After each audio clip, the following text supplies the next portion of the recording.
Imagine fooling an entire army with nothing but rubber tanks and sound effects, Kalin. That's exactly what an elite unit of artists and designers managed to pull off during World War II, saving thousands of lives without firing a single shot. That's fascinating, Andrew. You're talking about the Ghost Army, right? The unit that basically turned warfare into an elaborate theatrical production?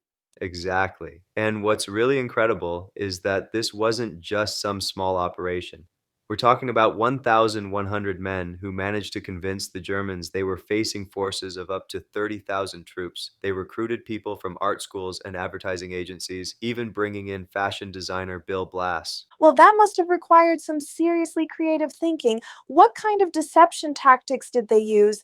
So get this, they had this whole multimedia approach. They created these incredibly detailed inflatable tanks and military equipment, complete with fake tire tracks and maintenance areas. But the real genius was in the sound deception. They worked with Bell Labs to create recordings that could project the sounds of an entire armored division moving around, audible up to 15 miles away. Hmm, that level of detail is remarkable. And I heard they even had soldiers going into local towns to spread misinformation. Oh, yeah, they thought of everything. These guys would wear patches of the units they were impersonating and deliberately drop false information in bars where they knew German spies would be listening and their radio operators.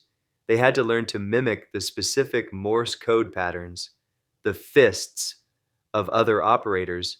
It was like learning to forge someone's handwriting, but with radio signals. That's exactly the kind of creative thinking that makes this story so fascinating. How successful were their operations? Well, from June 1944 to March 1945, they carried out more than 20 different deception missions across Europe. Their biggest operation was Operation Viersen in March 1945, where they simulated two entire U.S. Army divisions along the Rhine River. Military estimates suggest their operations saved between 15,000 and 30,000 Allied lives. You know what's interesting? There was apparently another mysterious unit called the Ghost Patrol operating in Italy at the same time.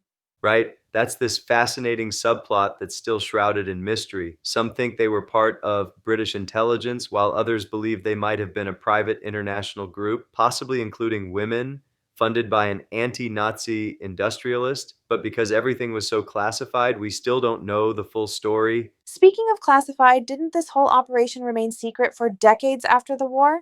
Exactly. It was kept classified for over 50 years because the tactics were considered so valuable. It wasn't until 1996 that the full story started to come out. And you know what's really interesting? These same principles of deception are probably still being used today, just with different technology. Well, that makes sense.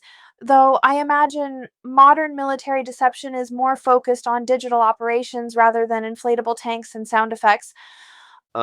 Definitely. But the fundamental principle they pioneered, using creativity and innovation instead of brute force, that's probably more relevant than ever. And finally, after all these years, they're getting the recognition they deserve with the Congressional Gold Medal awarded in March 2024. So, Andrew, what you're saying is that sometimes the best way to win a battle isn't through force at all.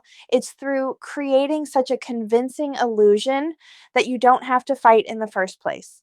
That's exactly it, Kalin. The Ghost Army showed us that military success isn't always about who has the most firepower. Sometimes it's about who can tell the most convincing story and create the most believable illusion. They literally turned warfare into an art form, and in doing so, they changed military history forever.